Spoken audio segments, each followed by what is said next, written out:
Gás Nobre, como combinado, nessa aula falaremos sobre a separação das misturas heterogêneas. Você se lembra muito bem que mistura heterogênea é aquela que possui duas ou mais fases. E fase é cada porção visível do sistema. Portanto, uma mistura entre água e óleo é uma mistura heterogênea, porque nós conseguimos distinguir as duas fases. Beleza? Ao longo dessa e da próxima aula, vou falar o nome de alguns equipamentos que serão usados no laboratório na separação de misturas. Você pode fazer o download do PDF que está aqui embaixo, porque lá tem fotos e uma pequena descrição de cada um se bater uma dúvida do nome que eu estou falando. Belezinha? Gás Nobre, antes de nós começarmos aqui pelo nosso primeiro método, eu só quero deixar bem claro aqui como que eu vou organizar as informações para você no quadro. Beleza? Então em azul vai estar o nome do processo, tá ok? No caso aqui o primeiro processo é uma catação. Depois em vermelho eu vou deixar em quais tipos de misturas nós podemos aplicar esse processo. Então a catação é um processo que nós podemos aplicar em misturas heterogêneas de sólidos. Então eu vou fazer catação quando eu tiver dois sólidos misturados. Tranquilo? Ou então aqui no caso da peneiração, nós podemos usar em mistura de sólido ou mistura de sólido mais líquido. Tranquilo? Então em azul nós temos o nome do processo, em vermelho nós temos quais tipos de misturas que nós podemos aplicar esse processo e em preto nós temos aqui o quê? Alguns exemplos para a gente praticar. Tranquilo? O primeiro método que nós vamos estudar é a catação. Nós usamos esse método para separar sólidos, ok? De tamanhos diferentes. Então a catação a gente consegue olhar e identificar sólidos de tamanhos diferentes e separá-los mecanicamente, manualmente. Como no caso aqui do feijão mais as pedrinhas. Antes de cozinhar o feijão, é importante que a gente abra o saquinho, despeje o feijão e saia catando as pedrinhas. Porque pode ter uma pedrinha ali que você pode cozinhar, que veio junto com o feijão, você pode acabar quebrando o dente de alguém. Tá ok? Então quando a gente cata o feijão, quando a gente retira a pedrinha, eu consigo visualmente ver tamanhos diferentes do grão do feijão e da pedrinha, eu vou separando esse processo mecanicamente, que é a catação. Ok? O segundo processo que nós temos aqui é a peneiração. Ela também é baseada na diferença de tamanho dos componentes, tá? Só que aqui nós usamos uma peneira para fazer essa separação. Aqui nós fazemos manualmente e aqui nós usamos uma peneira, como no caso da areia com a brita, né? O pedreiro quer lá fazer o cimento, ele tem que tirar a brita que está misturada na areia. Ele joga na peneira, agita a peneira, né? Os grãozinhos menores vão passando pela peneira e os maiores ficam retidos na peneira. Tranquilo? Então também é baseado na diferença de tamanho, só que aqui a gente usa uma peneira e agita essa peneira. Tá bom? Então eu posso separar a areia da brita, que é sólido mais sólido, mas eu também posso separar sólido de líquido, como no caso do suco de laranja. Você tem a peneirinha, você passa o suco, vai ficar retido o que ali? A semente da laranja, por exemplo. Tranquilo?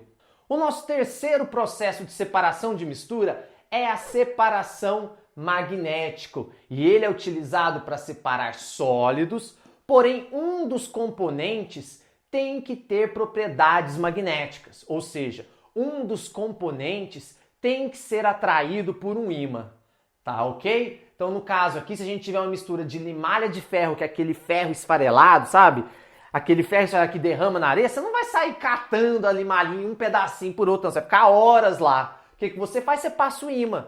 Porque o ferro tem propriedade magnética. O ferro, o cobalto, o níquel, todos eles têm propriedades magnéticas. Então, quando você passa o ímã, eles vão grudar no ímã e você consegue separar, por exemplo, da areia. Ok? Depois nós temos a ventilação, que é um método utilizado para separar sólidos, só que agora baseado na diferença de densidade entre os componentes, ok? Nós temos aqui um componente que é mais denso e outro que é menos denso, um que é mais pesado e outro que é mais leve. No caso aqui do amendoim com a casca. Não sei se você já torrou amendoim em casa, mas depois lá você pode pegar e soprar, a casca vai embora e fica o amendoim. É ventilação. Você separa uma mistura de sólidos que tem densidades diferentes usando uma corrente de ar. Beleza? Então, ventilação vai utilizar uma corrente. Você pode ligar um ventilador se você quiser. E aí você corre para sua mãe não te dar um cascudo, tá bom? E aí você espalha amendoim, casca de amendoim na casa inteira. Tá ok? Então, ventilação. A corrente de ar vai separar sólidos que possuem densidades diferentes. Ok? Depois nós temos a levigação, que também é um processo que separa sólidos de densidades diferentes, só que aqui, ao invés de usar uma corrente de ar, nós usamos uma corrente de água. Isso mesmo, né? Como era usado antigamente nos garimpos. Você tava lá, ó, tem o ouro e o cascalho. Você vai, a corrente de água dos rios que vão passando vai arrastando o cascalho e vai deixando o ouro para você, graças a Deus, né? Como o cascalho, ele é menos denso, ele vai embora, ele é mais leve, né? Menos denso é mais leve, ele vai embora com a corrente de água e fica o ouro que é mais denso, que é mais pesado. Belezinha? Tranquilo, gás nobre? Aqui, gás nobre, vamos continuar. O próximo método de separação de misturas é a flutuação, que é utilizado para separar misturas de sólidos que possuem densidades diferentes. Só que aqui é diferente, eu deixei inclusive aqui a ventilação e a levigação, porque a ventilação nós também usamos a diferença de densidade, só que aqui a gente usa uma corrente de ar. Na levigação nós também usamos a diferença de densidade, só que aqui a gente usa uma corrente de água, tá ok?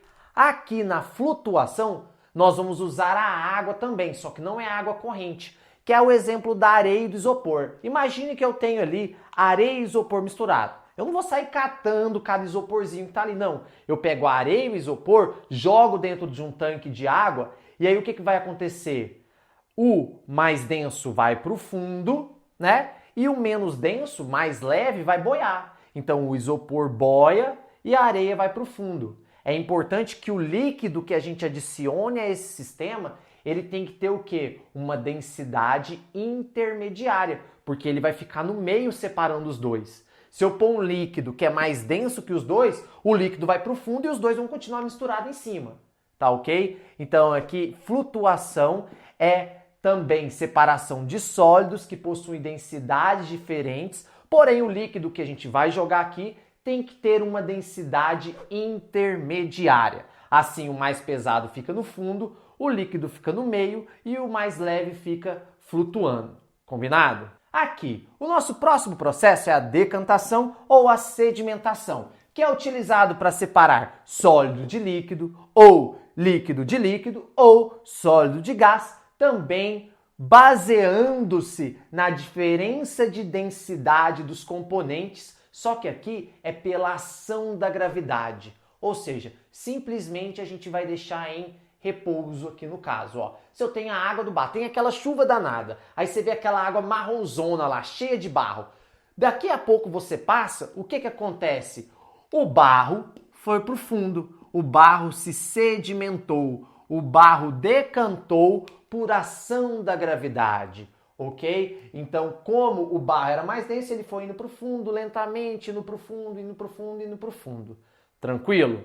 A mesma coisa acontece quando eu tenho mistura de líquidos. Se eu pegar água e óleo, sacudir e deixar em repouso, o que vai acontecer? A água, por ação da gravidade, como ela é mais densa, ela vai vir para baixo. Por isso o óleo fica em cima e a água fica embaixo.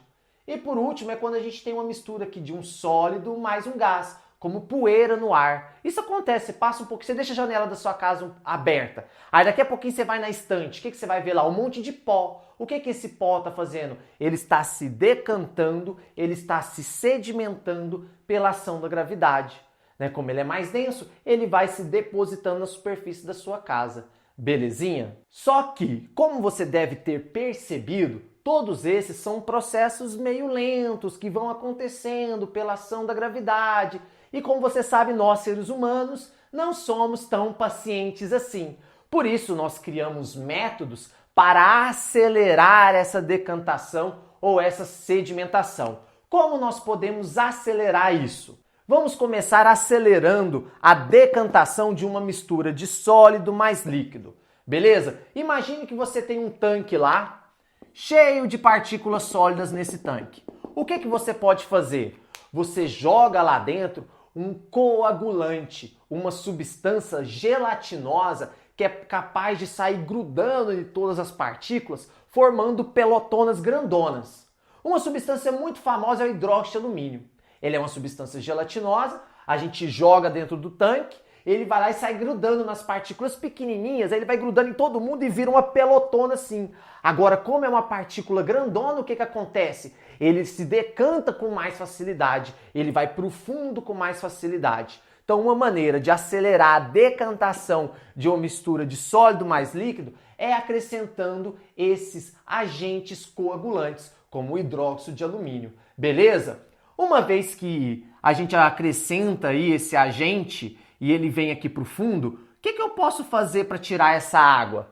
Eu posso pegar um sifão, né? Um sifão é uma mangueira que a gente coloca aqui em formato de U. Tinha muito naquelas piscininhas antigas, aquelas piscinas azul. Você vai lá, você chupa uma ponta assim, ó, e a água começa a descer, começa a ir embora pela diferença da pressão, né? Pela diferença de pressão. Então você faz uma sifonação, você tira o líquido daqui de dentro e deixa só o resíduo sólido aqui no fundo. Belezinha? Agora nós temos uma outra maneira de acelerar a decantação ou a sedimentação. E essa serve tanto para sólido mais líquido quanto para mistura de líquidos. E é utilizando uma centrífuga, que é aquele aparelhinho assim que começa a girar, que coloca um de um lado, você põe um tubinho de ensaio de um lado, um tubinho do outro, e ele gira assim, ó. E pela ação da força centrífuga, o que vai fazendo? Vai se depositando no fundo as partículas mais densas. É muito utilizado, por exemplo, em laboratório de análise clínica, quando vai fazer a análise do seu sangue, por exemplo. Tranquilo? E por último, nós temos aí uma maneira de acelerar a decantação de uma mistura de sólido mais gás. Pô, professor, que isso? Eu não quero trazer mais poeira para minha casa, não. Calma, dá para você fazer uma câmara de poeira. Você consegue ver a imagem na tela. Tá vendo? Ela é cheia de obstáculos. O ar, quando ela passa lá dentro cheio de poeira, a poeira vai batendo nesses obstáculos. À medida que bate nesse obstáculo, ele vai perdendo velocidade, vai perdendo energia e vai se depositando. Belezinha? Então essas são 3 maneiras aí que nós podemos acelerar esse processo de decantação ou sedimentação. Fechou? Agora, guys, eu não sei se você prestou atenção, mas a ventilação e a levigação era do quadro passado e eu não apaguei, eu fiz questão de deixar aqui. Por que eu deixei aqui? Porque, não sei se você reparou, mas todo mundo que está aqui no quadro está usando qual propriedade física para separar um componente do outro? Está aproveitando de qual propriedade física? Da densidade.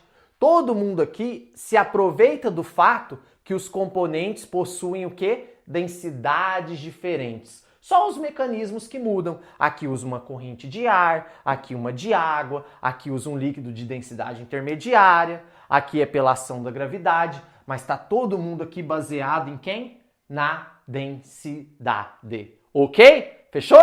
Aqui, guys, o nosso próximo método de separação é a filtração e serve para separar sólido de líquido e sólido de gás e também é baseado na diferença de tamanho dos componentes. Só que aqui nós não vamos usar nem a mão, não vamos usar uma peneira, nós vamos usar um filtro, porque o filtro consegue segurar partículas ainda menores. Se você for coar seu café numa peneira, você vai beber o café cheio de pó, não é isso que você quer, né? Então você vai usar um filtro, porque ele vai segurar a borra do café, deixando a água com o que ela extraiu ali passar, né? O café passar. Beleza? Então você vai fazer uma filtração de sólido mais líquido. E uma outra filtração que você pode fazer é quando você usa o aspirador de pó. Quando você usa o aspirador de pó, o ar com o pó entra dentro do aspirador e o ar vai embora. E o pó fica retido lá, porque você coloca um filtro dentro do aspirador de pó. Belezinha? Então é a separação utilizando aí um filtro. Ok? Aqui, o nosso próximo método é a dissolução fracionada, que é utilizado para separar sólidos que possuem solubilidade diferente. Por exemplo, eu tenho sal de cozinha que eu sei que é solúvel em água e eu tenho areia que eu sei que é insolúvel em água, senão não tinha praia, né? Enfim, eu pego a areia e o sal e jogo aonde? Na água. O que vai acontecer? O sal vai dissolver na água e a areia não. Aí eu filtro, tiro a areia fora, sobrou a água com sal. Eu evaporo a água, fica só o sal de cozinha, né? Era mais fácil ter ido na venda comprar outro sal de cozinha. Mas é um método que você pode usar, né? Apesar de parecer inútil, tem muitas substâncias que não se dissolvem em água. Então a gente precisa de algum solvente orgânico específico que vai dissolver é muito útil. Belezinha? Inclusive, a extração, né, que nós utilizamos, um método que nós utilizamos aí para fazer o café, também é um tipo de dissolução fracionada. Quando você faz o café, pensa aqui comigo, o que você está fazendo? Dissolvendo algumas partes do café que são solúveis em água. Tanto é que sobra a borra, você joga a borra fora, a borra do café, né? Aquilo que sobra do café. Porque a água foi lá, dissolveu substâncias específicas que estavam lá dentro, formou o café e você jogou a borra do café fora. É um tipo de dissolução fracionada. A mesma coisa quando você faz chá, também é um tipo de dissolução fracionada. A água quente vai lá, vai extrair algumas substâncias que estão no chá, tanto é que você joga o restante fora. Belezinha? Muito bacana, né? Bora continuar? O nosso próximo método é a sublimação, que é utilizado para separar uma mistura de sólidos, onde um dos componentes é capaz de sofrer sublimação. Lembra o que é sublimação? É a passagem do estado sólido para o gasoso sem passar pelo líquido. Por exemplo, se eu tiver iodo e areia. Se eu tiver iodo e areia, eu posso aquecer essa mistura aqui que tem os dois. Aí eu coloco um vidro de relógio aqui em cima. Um vidrozinho aqui em cima, tá ok? Ao aquecer, o iodo vai sublimar, vai sair do estado sólido para o estado gasoso. E ao encontrar esse vidro que está aqui, que está mais frio, ele vai resfriar e vai se solidificar aqui nesse vidro e eu consigo recuperar o iodo. Belezinha? Então, sublimação. E por último, graças a Deus, nós temos o que? A cristalização fracionada, que é um método utilizado para separar o que? Uma mistura de sólidos que possuem coeficientes de solubilidade diferente, como por exemplo uma mistura de sal. Como que acontece isso daqui, guys nobre? Vem comigo. Imagine que eu tenho dois sais aqui que estão dissolvidos na água. Porém, eles possuem coeficiente de solubilidade diferentes, ou seja, nós conseguimos solubilizar esses sais em água em quantidades diferentes, ok? À medida que eu começo a evaporar a água, o sal que é menos solúvel, ele começa o quê? Ele começa a se precipitar. Ele começa a vir para o fundo aqui do meu recipiente, ok? Porque ele é menos solúvel. Os dois estavam dissolvidos, só que eu fui lá e aqueci, a água começou a evaporar, beleza? O sal menos solúvel começa a se depositar aqui no fundo. Tranquilo? Então, essa é a cristalização fracionada e é baseado na diferença do coeficiente de solubilidade. Tranquilo? Então, guys, nobre, nessa aula nós falamos aí de todos os métodos de separação de misturas heterogêneas, aquelas misturas que possuem mais de uma fase. E na próxima nós vamos falar aí somente das misturas homogêneas. Te vejo lá? Reage!